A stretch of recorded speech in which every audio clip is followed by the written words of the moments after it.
either live by the gun or you die by the sword.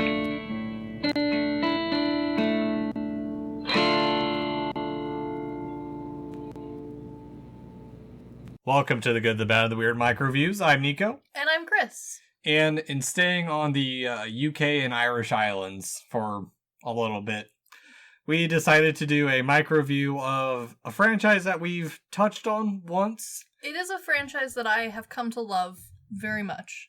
But we decided that most of the movies in said franchise don't deserve a sequel or don't deserve a full episode. No, there's very few that could fill a full episode even if they tried.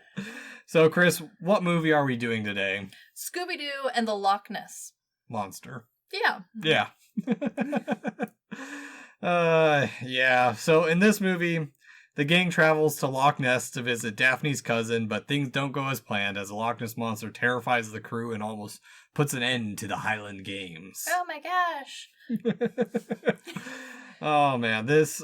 By the time this had come out, we were in the full swing of straight-to-DVD Scooby-Doo franchise. Yeah, there's like... I want to say there's like 8 or 9 movies that came out up till this point. Yes, and I mean, granted, until we get to the live action, none of the Scooby-Doo movies were like aimed at the theater, right? Yeah. But there was a period where it was like, oh, kind of a novel, like, oh my gosh, look, a new Scooby-Doo. Like, Scooby-Doo is very famous for trying a new format. Mm-hmm. We've seen them do every variation of Scooby under the sun to varying success. And when they discovered that, like, hey, people will buy these DVDs from us, they just started, like, rolling with it. So by the time this comes out, like, we are in the full swing of, like, every year you can expect at least one Scooby movie to come out. Yeah, I wonder if that's continued, because I think they did slow down quite a bit from what I was looking at. They did.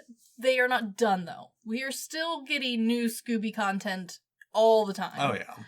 It's a franchise that isn't going to die in the near future. No, but unlike other franchises that are, like, well known for, like, really pumping out the straight-to-movie, like, straight-to-DVD movies, like, Barbie's a really big one. Mm-hmm.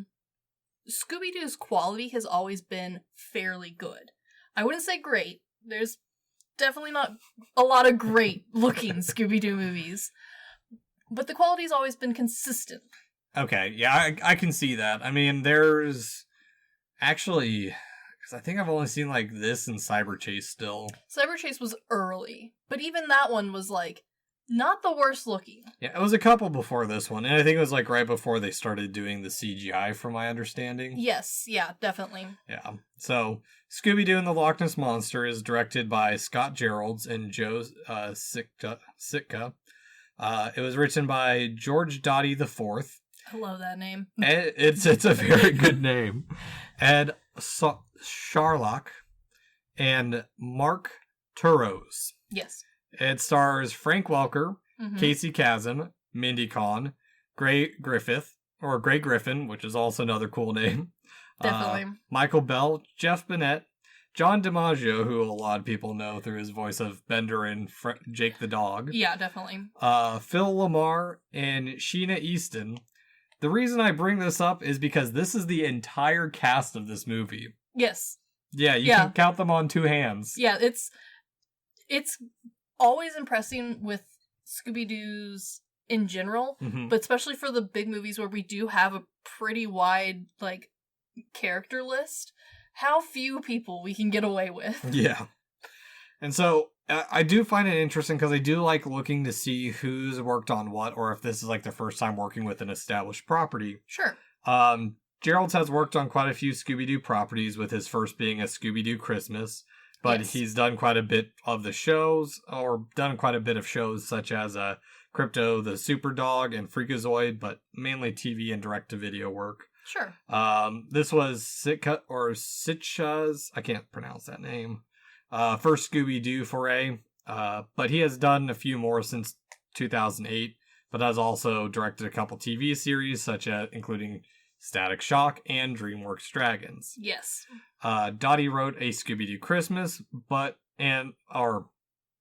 done a few other ones, but he's mainly done a lot of writing for large shows that you'll recognize, such as Drake and Josh, iCarly, Zoe 101, movies that were, or shows that were popular on Disney? Yep. for that time era. I forget because I forget if, like, I get Nickelodeon and Disney mixed up sometimes. Very just because understandable. I was a Cartoon Network kid. Understandable. And on top of that, Scooby is, I think at this point, still a Hanna-Barbera production. Wasn't bought by Warner Brothers until later. Okay. Yeah, I can see that. I think, and I might not be entirely correct here, but I think it's now like the umbrella of Warner Brothers owns the like name branding of Hanna-Barbera. But I'm pretty sure Warner Brothers is now like, much like Disney, has gobbled them up.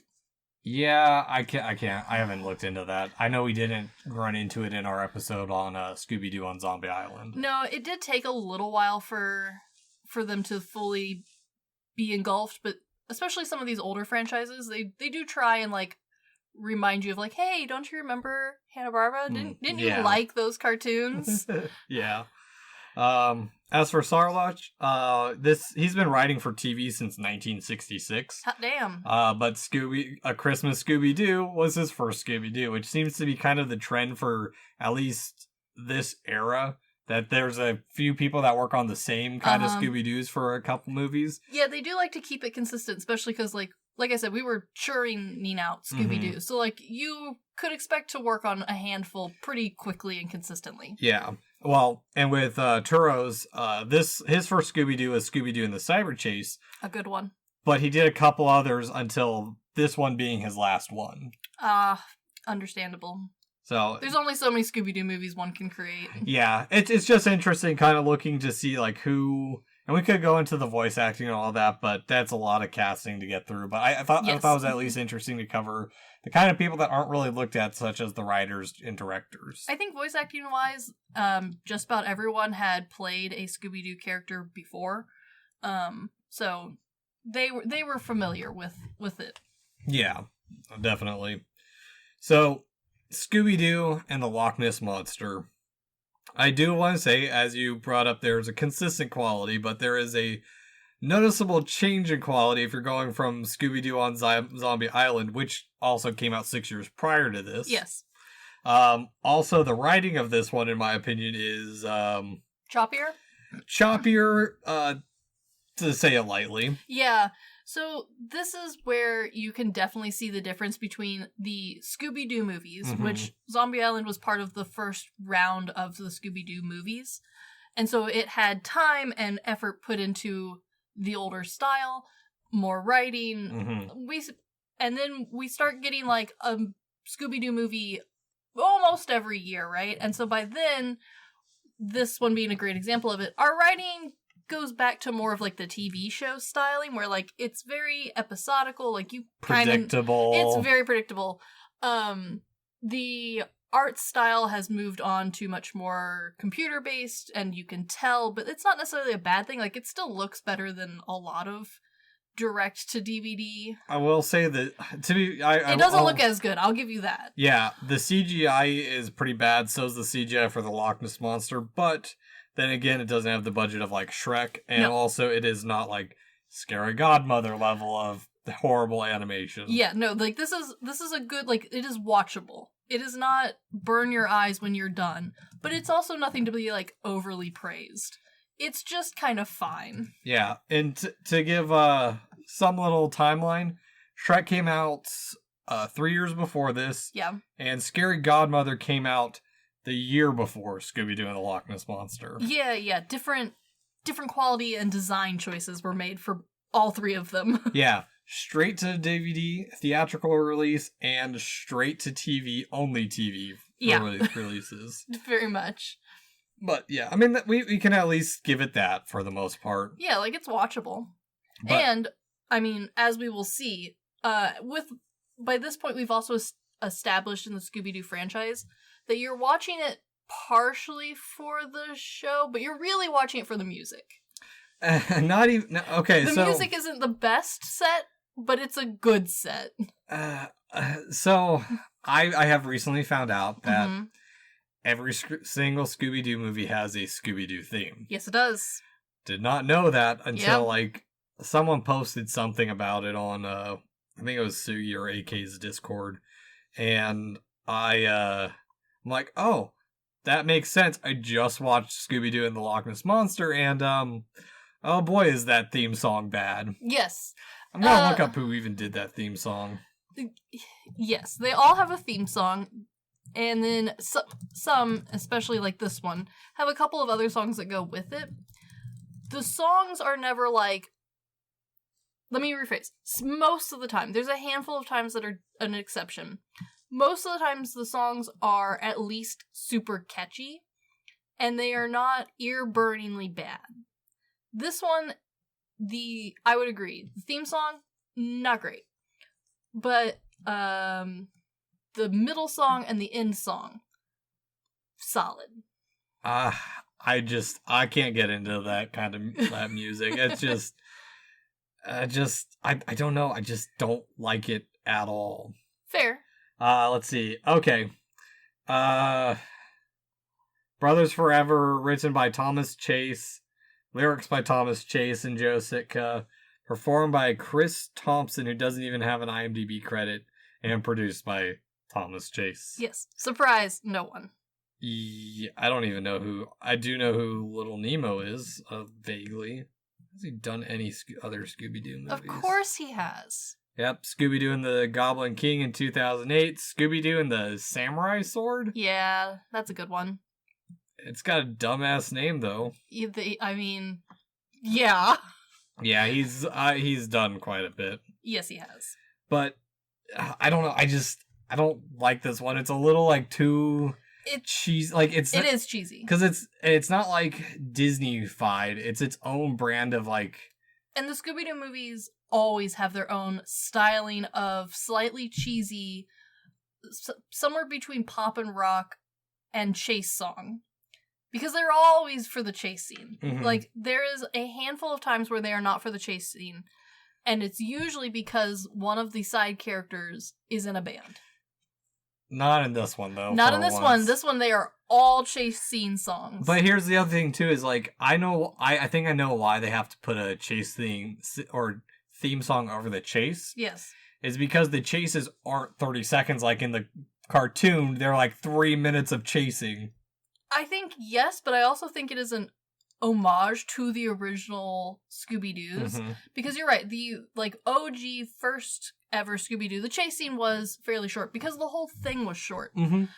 And then as the Scooby-Doo episodes got longer and we reformatted Scooby so many times, the chase scene gets longer in, like, every iteration of Scooby-Doo TV show. Jeez. To the point where, like, yeah, they got long enough to have a theme song for the chase. I remember exactly which one it was. Someone posted that Kiss was in a Scooby-Doo movie. Yes, and oh my god, is that scene so unnecessarily long for what it is. Yes, because we need the music. Oh they my god. paid for it, goddammit.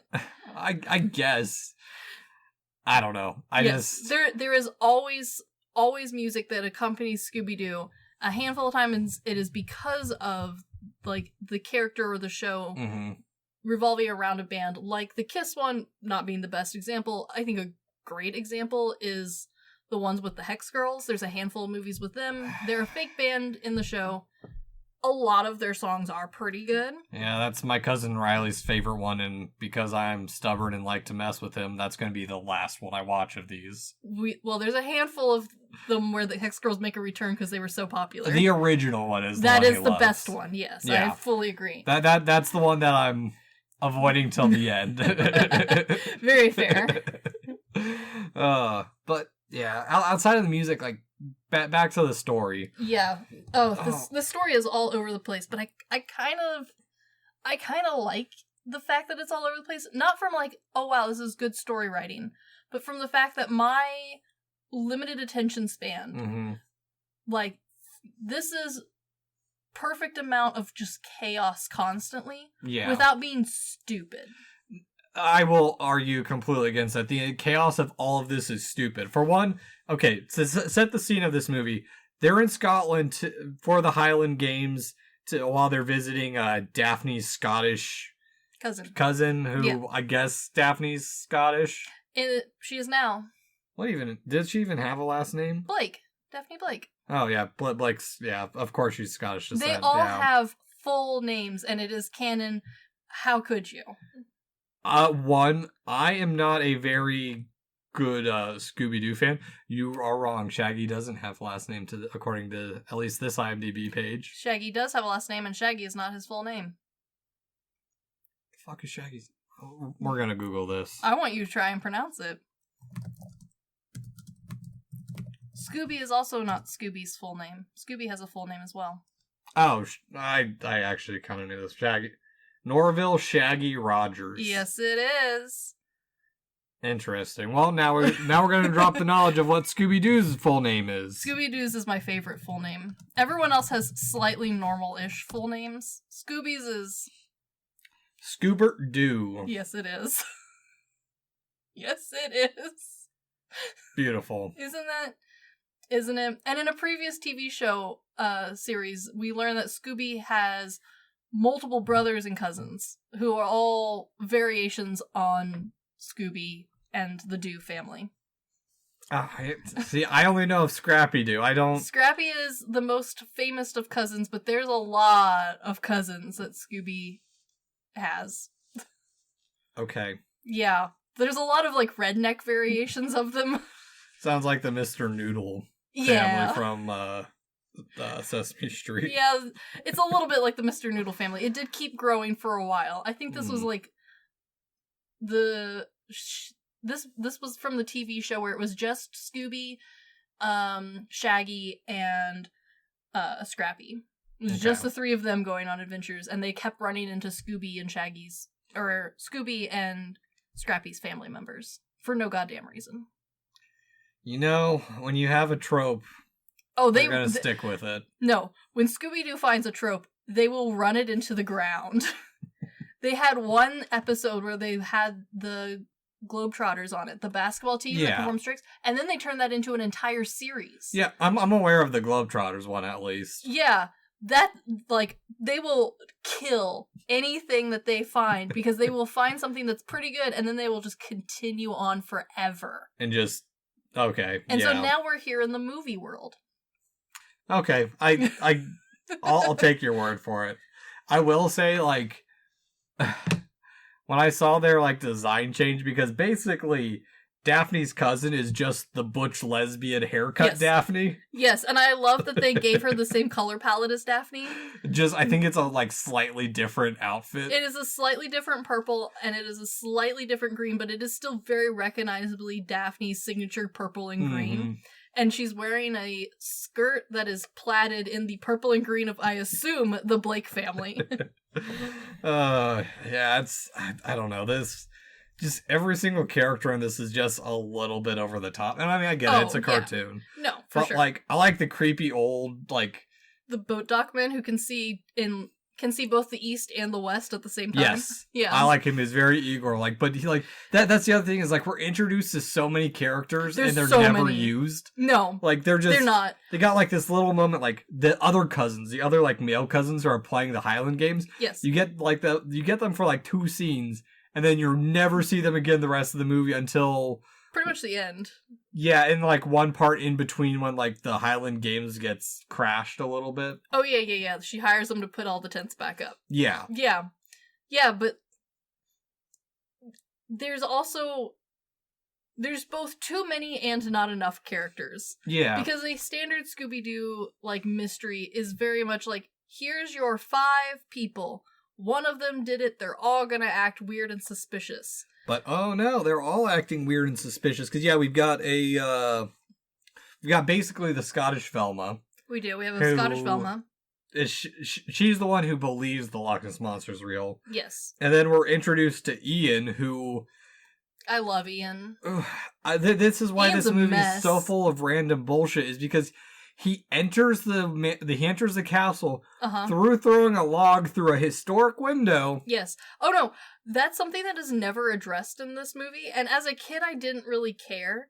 But as an adult, especially adult with interest in architecture, they destroy this fucking castle. Yeah. Like, rip it apart piece by piece. Doesn't the, I think if I remember right, the Loch Ness Monster, like, tears down a bridge that they're running on? And... It tears down a bridge. A whole, like, spire of the castle gets removed. Her own family member takes out a stained glass looking window, or at least a Gothic styled window. I can't remember if it's stained glass. Or I don't think he's even a family member. I think he's just there to like officiate the games or some shit. Yes. But he's also like the author of he's author of like the anti Loch Ness Monster anti book. Loch Ness Monster, stupidly wealthy apparently. And also he destroys her deck by like her boat dock by running his boat into it.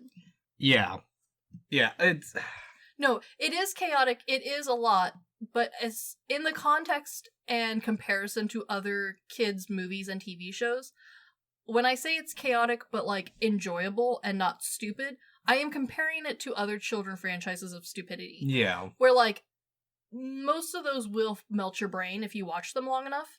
And while you're not going to gain any intelligence by watching this Scooby-Doo movie, you're also not necessarily losing IQ points every time a character opens its mouth. Okay. Just a heads up, Elijah introduced us to a kid's show that Snoop Dogg made. Oh, which one? I don't know. Oh, how could you bring this up and not tell me? It's something about robots? I don't know. Oh my goodness. But they actually like teach shit, I guess. Well, that's good. Yeah. Well, Back in my day, children's TV shows didn't teach shit. I'm just kidding. I was a PBS kid. It was only educational shit. Pokemon had me very confused of what a jelly donut was. Yeah, I feel that. I feel that statement. Well, because like I vaguely remember jelly donuts, and then I moved to Germany and came back thinking, okay, that's what a jelly donut's gonna be in. I'm not gonna lie, like my brain just didn't translate. I knew about the whole jelly donut thing. My child mind, if you told me something was a thing, I just accepted it as like that is fact. But we also didn't call jelly donuts in our house jelly donuts. It was a donut with jelly in it, or a filled donut. Okay. So like, and my mom loves filled donuts, but like we weren't going around like calling jelly donuts all the time. So I just like went with it. I was like, okay, that thing's called a jelly donut. I don't know what that means, but that's fine. Yeah. This is probably why my mother made me watch a lot of PBS. She was really trying to nip that in the bud. Well, actually, that kind of ties into this movie because it's presented like the Scotland in this movie is presented in like one of the most stereotypical like Scottish manners. I was gonna ask you, how do you feel about the plethora of terrible Scottish accents in this film? I was gonna bring that up as well, of like how bad they really are. They are the worst Scottish accent I have ever heard. Especially listening to them compared to our next movie that is a Scottish movie with actual Scottish people in it. Even listening to we've covered Brave, mm-hmm. and that has a nice range of like an American can understand what you're saying, but you still sound like you've got the Scottish accent to, wow, I cannot understand a word of what you said. This film sounds like someone watched Brave once in their life and then went with it. Yeah, well, and on top of that, like, it's not even like, well, Ghost Hacks Gaming is Scottish and he has a Glaswegian accent, but sure. Like, I guess he can turn off like the non-proper. Yeah. So like, he like even like I don't even know what kind of Scottish accent they're trying to go for. Just a generic, very fake Scottish accent. Mm-hmm. Yeah.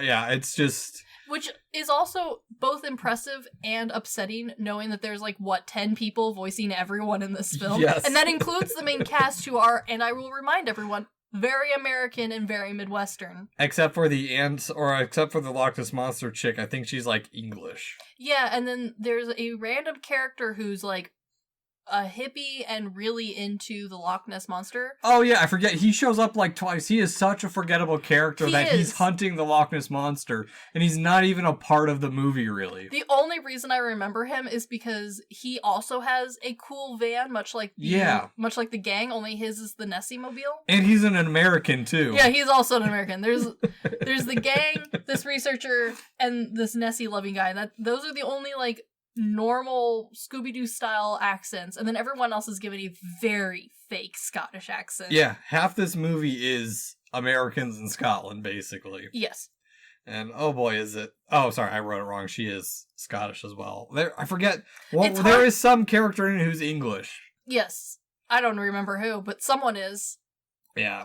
The accents are so bad that you honestly kind of forget that they have them until someone, like, is reminded to up the ante a little bit, and you're like, wait a second. Yeah. There's no, like, lingo used. There's no, like, colloquial terms. There's not even, like, phrases thrown in there. It's all just standard Scooby-Doo dialogue. Yeah. And, I mean, on top of that, because we got the Loch Ness Monster. Mm-hmm. We got Butch Velma in a kilt.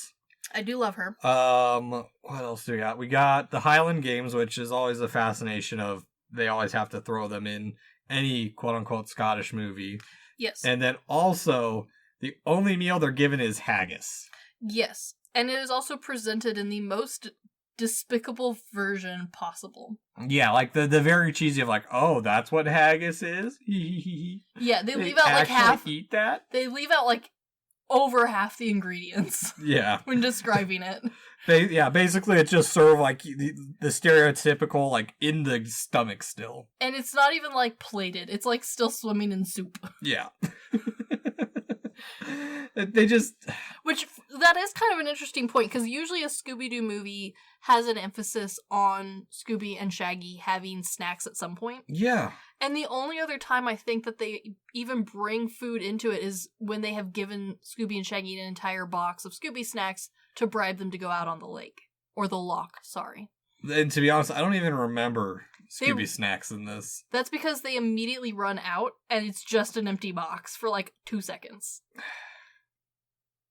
Yeah, because normally they, like, make themselves a sandwich, let themselves into somebody's kitchen. Like, it's usually, like, written into the plot a little bit. Not this one, though. Annoying. Just a wee bit. Just a wee bit. Also, going to annoying things in this movie, the mystery. The mystery is terrible. Well, that's the thing. There's not even a mystery. They're just basically told a story of, like, here, go here, go here, go here. Follow oh, you saw the monster? Oh shit, there's already tracks. Let's follow the stupid tracks. Oh no, there's a cave. Oh no, this person's missing. Oh no, we found the beast. It's really a machine. Oh no, it's this person who went missing for half the movie. Yes. And don't be wrong, 9 times out of 10, a Scooby-Doo mystery is as stupid as it can get. Mm-hmm. Like, I'm fine with that. However, what I'm not fine with is usually the Scooby-Doo bad guy has some reason for being the bad guy. Yeah. It's usually like, oh, they're stealing my land, I'm trying to drill for oil where I'm not supposed to, I'm here to steal ancient buried treasure, I'm here to uproot all of this stuff, I'm an alien coming down from literal space, I am a cat demon goddess, here to fuck up people's lives. Well, to be fair, the Scooby-Doo on Zombie Island had a good mystery. It did have a good mystery. It's one of the few. Usually the bad guy of the film is like an actual bad guy. Mm-hmm. Like, granted, it's by children's terms, but like, I will accept that. They're usually like power hungry, money hungry, or just a rotten human. This bad guy is not a rotten human. No. They just really want the Loch Ness Monster to be real. Yeah, and so they're going to make it up and drive book sales, probably. Yes. So somewhat money motivated, but like, even then, like... They're not punished for this. No, they were actually accepted. They're like, we forgive you, we understand your love for Nessie drove you to do this. And then it doesn't matter because they get something on the sonar afterwards and it magically convinces. Yes. The non-believer. Yeah. Yeah. It just infuriates how dumb they stepped everything down from, like, and even just, like, removed any of the charm that, like, Zombie Island had.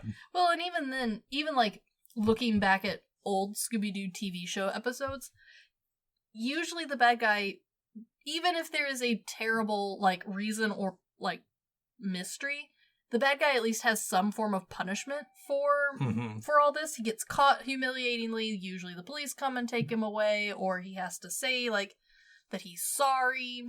And I would have gotten away for it if it weren't for you meddling kids and your dog. Yeah, like, there's usually, like, some repercussion. And if there's not, it's because, like, the bad guy had actual good intentions. Not like, I wanted to study the Loch Ness Monster. Mm-hmm. Which this is the part where I am truly lost for this one. Because again, I will let a terrible mystery slide, right? and I will let a cheesy bad guy slide. This cheesy bad guy, from the beginning, when they are introduced, we learn that, first off, Velma is delightfully nerdy and annoying in this film. I do like that. She always is. Yeah, this is more obnoxious than normal, because she has read everyone's book that they have written, which, granted, is a plot device, but I like this plot device. Mm-hmm. And so she's read the book about this gal who, like, believes in Nessie, but hasn't been able to find her, and it's ruining her life. But so from the get-go, we have that conversation, and immediately that character pulls out real pictures of the Loch Ness Monster. Is like, look, she's real, I have photographic evidence. Although it's like Spider-Man taking pictures of Spider-Man. Okay. Or Peter Parker taking pictures of Spider-Man. If they had done it that way, this would have been a better bad guy setup. However, those pictures are the same pictures at the end of the movie, which are of the actual Loch Ness Monster. I have a very hard time believing that. I had to watch this sucker twice to see if that was true, because I was like, okay, well, if she's doing it to, like, get herself more money or more publicity, then it would be a bad guy, and they just didn't, like, properly say that at, like present that to the kids and the audience. But no, you go back, and there is a very distinct style difference between the quote-unquote actual Loch Ness and the robot versions. Even the two different robot versions. The actual Loch Ness is a completely different color, different shape, has different like back fins, and while there's only like 3 pictures that she has, they're the exact same 3 pictures because they didn't bother to draw more of them that they put up on at the very end, where they're like, oh my gosh, the camera stuck at the bottom of the lock caught photos of the actual thing. They're the exact same 3 pictures that she already had. It's like, we already have this asset, we're just gonna reuse it. 100% just reuse that asset. But because they did that, that just instead of adding to this, like, oh, she's a bad person, it removes that from her and makes her like the unknown good guy of this film. Yeah, it's why she's also the bad guy. I still don't understand. I don't either. Because like, she's not morally wrong. She's not really looking for more money for herself. She just wants to study the Loch Ness and like preserve the loch. Maybe trying convincing the non-believers. She sounds like a shitty Loch Ness Monster like cult leader.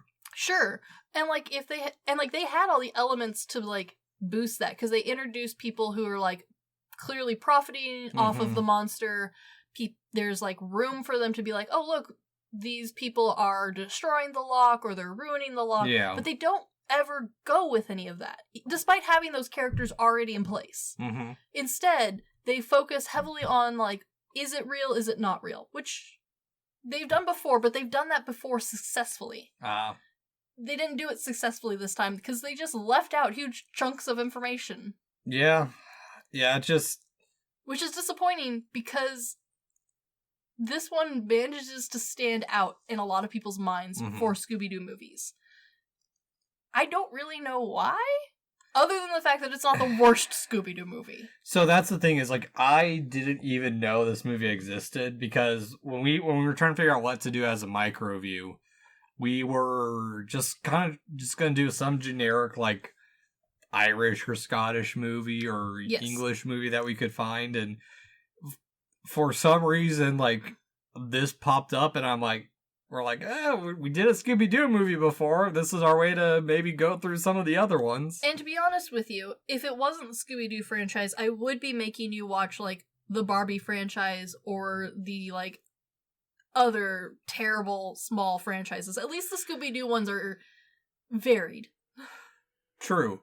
But, also speaking of franchises, while I was out hunting for movies for the rest of the year, I came across a couple. I didn't pick them up. Okay. There are like these mockbuster Christian Harry Potter movies that I stumbled upon. Unfortunately, I have seen them, and I know what you speak of. It's like the adventures of whatever this kid's name in the magical world. A good Christian boy gets transported to a magical world where he must defend himself or some shit like that. And then there's like some cat movie as well, the magical beasts. Yeah. Yeah, that is an entire franchise, which is something interesting because Scooby-Doo Scooby-Doo is one of the few franchises that manages to skirt around being a problem child for most homes. Like, I definitely grew up in, and like my parents weren't, but I had a lot of friends growing up who were their parents were those sort of parents. Like they were not allowed to even acknowledge Harry Potter existence. They couldn't think about like magic at all because devil and like that sort of stuff. But Scooby-Doo, despite all of this nonsense, has always somehow managed to be fine. Well, I think that's because besides, granted, I haven't seen all of them, there's only 2 that I know of where there's actually, like, monsters, that one being Zombie Island. Oh, and I know there's a Return to Zombie Island, which I assume there's actual monsters, and, what was the alien one? Alien Invaders. Yes. And there actually turns out to be aliens, but other than that, like, for the most part, it's creatures in masks, or people in masks, so I think that's how they skirt around it, is, like, there's not really magic, and there's not really monsters. It's just someone or it's some technology. See, okay, that was my original theory on why parents let it slide. Okay. Because if you are only loosely familiar with the Scooby-Doo franchise, then yes, that would be... And maybe that's what it is the parents grew up on the old Scooby-Doo, so they assumed... And there's not as many old Scooby-Doo episodes as people think there are. Yeah. It was actually a pretty short-lived show, and then it got reinterpreted fairly quickly. Yeah, it was added to like Cartoon Network and Boomerang, and I remember seeing it quite a bit on TV, but I never actually watched it. Yeah, and like they were very short episodes, and there wasn't as many of them as people like thought there was, because Scooby has been running for so long. But the original, like, it was just a dude in a mask franchise that people, like, that our parents remember. Surprisingly not that many episodes. Like, not years worth of episodes like there is now. And as Scooby went on, it took a very short amount of time for Scooby to incorporate real magic, real monsters into itself. Okay. Starting off with, like, the ever popular, like, Scooby-Doo, is it real, is it not real ending. The Loch Ness is kind of a toad example of that, where, like, it ends and you're led to believe that it is real. Oh, it's like a shitty horror film where it's like, oh, the monster's dead, and they go away, and then there's a cutscene, like, partway through the credits where it lunges at the screen or some bullshit. Yes. Okay. And then Scooby also very quickly moved to, is magic real? Very quickly. And then there was even a spin-off series where Shaggy and Scooby are teachers at a school full of monsters, including werewolves, vampires, mummies. I know of this one. I love it. It's so cute.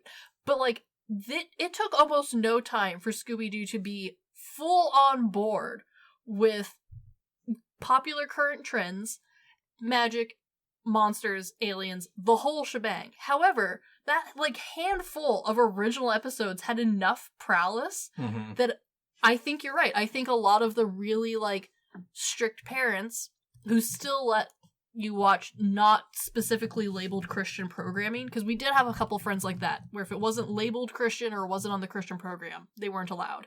Yeah, you're right. There's only 41 original Scooby-Doo episodes, by the way. Yeah, and they're, like, what, 20 minutes each? Yeah, 21 approximately. Yeah. Sorry. Hardly anything. Like, not even a full afternoon's worth of content. If you're a binger like my husband is, that's nothing. I know. But, yeah, I mean... And so, like, granted, I think that was a huge reason of why Scooby-Doo... And granted, this isn't a, like, top-tier Scooby. It's also not a bottom-of-the-barrel Scooby. But this is also, like, the start of Scooby-Doo really getting into, like, reintroducing itself into pop culture content. Because they've always been into combining celebrities into the Scooby-Doo show. Yeah, hence the Globetrotters and... There was a handful of other ones, too, where they, like, drew in famous... Doesn't Mr. T make an appearance or something? I think so. I can't remember. Yeah. There's so many, like famous celebrity guests. And, like, during the movie franchise section, there wasn't yet. But there will be very soon in, like, the timeline of Scooby-Doo movies. Okay. Where, like, it starts incorporating either normal famous people or pop culture icons that, like, kids would know. WWE, Alvin and the Chipmunks, Oh God. Like, a lot of big ones that are going to, like, show up. I don't think I've even sat through a single full thing of Alvin and the Chipmunks. The OG animated ones are funny and at least short, and then the live action ones do in fact hurt me a little. But you do get to play the fun game of why do some of them wear certain articles and clothes and the others don't. I don't know. The only thing I do know of the live action ones is the bad Yes. CGI Sonic makes an appearance. Yes. All I know. Oh, and the dude from My Name is Earl is in them too, so. I think so, yeah. Yeah. So, I guess, Chris, at the end of it, we come to our segment of rent, buy, stream, or decline that we ever watched it despite having an audio recording or audio record of us watching it. I know I have a much more tolerant run with stupid children's shows than you do. Yes. However, you're very quickly approaching needing to have these on hand with our friend group. Oh, no, we actually had that talk because we watched Cocaine Bear for Lads, and I brought up Elijah. I'm like, hey, how long can we actually keep watching these, like, super gory, violent movies when the kids are over? You guys are running out of time with the older one. Oh, no, I'm... In fact, you might be out of time with the older one.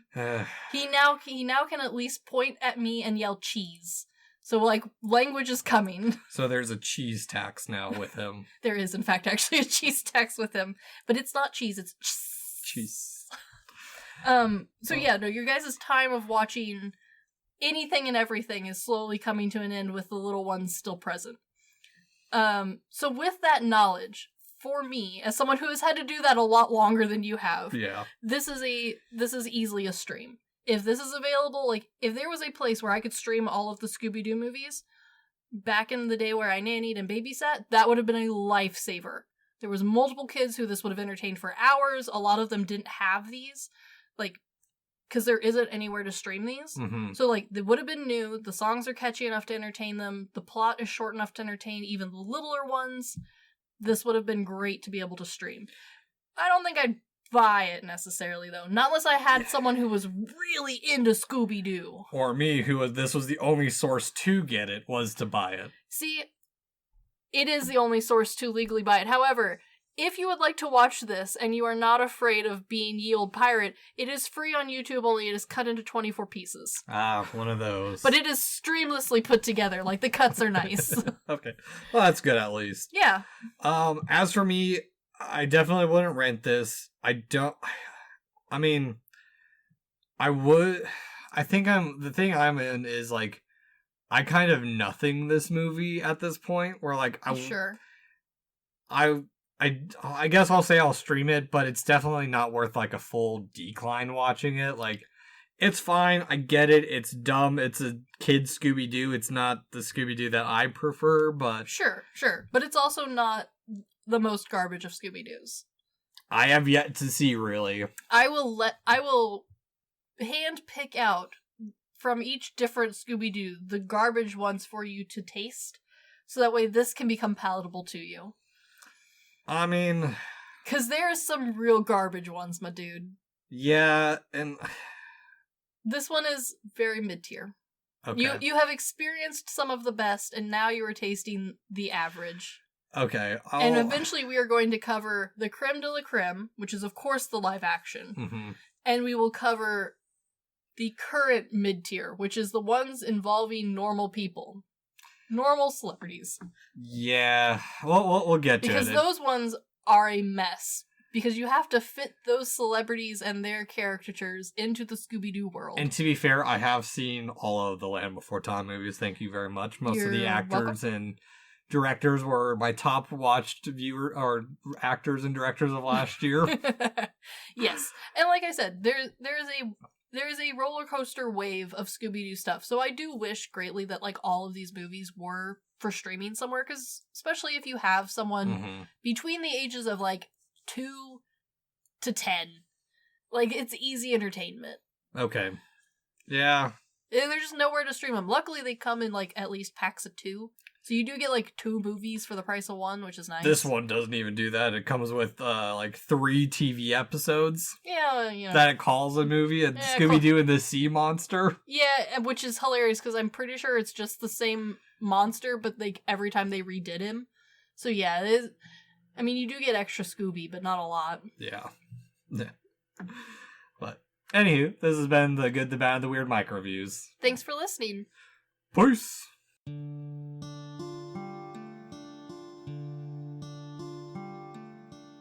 Thank you for stopping by this here town of the good, the bad, and the weird.